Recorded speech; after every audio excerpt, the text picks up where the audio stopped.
Hi, everybody. It's Liz Wootton from Human Nature Development here. Last night, I was at the Comox Valley Women's Business Network meeting, and it was a bit of a special one because they're celebrating 25 years of existence, which is kind of cool that it's been around that long.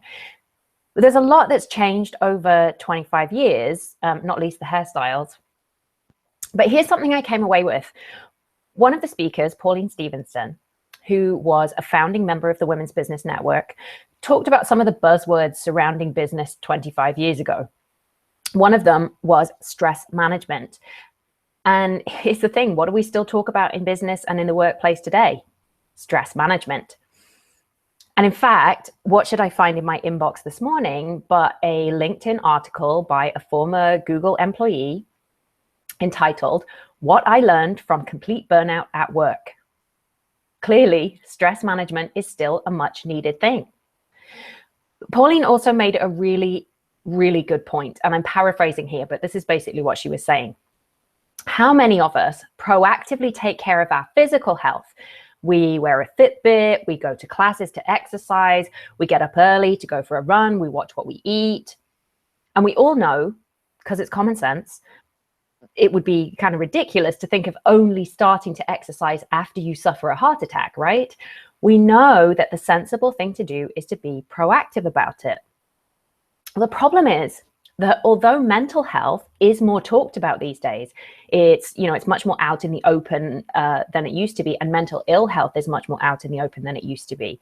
We really still have a long way to go before the idea that proactively looking after your mental health is as important as proactively looking after your physical health. Most people are already stressed out before they start thinking about how to deal with their stress. It's far too often reactive instead of proactive.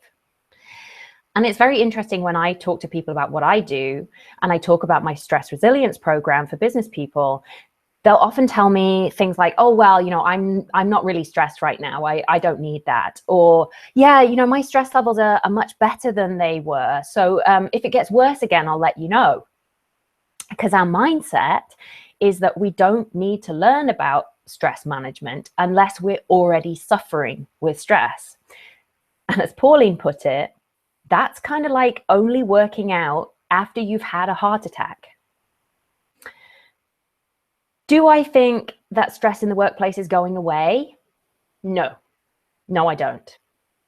Being in business is intrinsically stressful. And the greater your level of responsibility in your job, the greater the pressure on you, and therefore the greater the risk of stress. That's just the way it is. And I really don't think that that's going to go away.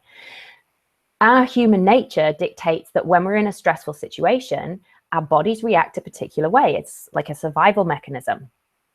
And it's something, actually, because it's a survival mechanism, it's something that evolution has selected for over a very long period of time. And it would take a long time for evolution to select that out of the human condition. So is it going away in my lifetime? Absolutely not. So no, I don't think stress as a problem is going to go away, and particularly in business. The point, of course, of stress resilience is it's about being proactive. It's about learning how to build pillars around yourself that keep the intrinsic pressures of your work and of your life from squashing you and ruining your business or your career. You really don't want to wait until you've been squashed to start building. If you haven't yet checked out my 5 Pillars of Stress Resilience program, I would really like you to do that.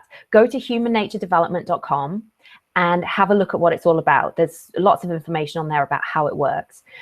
I also have a free webinar called 5 Stress Busting Tips All Owners and Managers Need to Know. And you should find the link with this video. Please go ahead and sign up for that. It's a totally free resource, and this is something I'm really passionate about. Thanks for joining me today. Like I say, check out those links and make sure that you start to think about really proactively taking care of your stress levels and not waiting until it becomes a problem.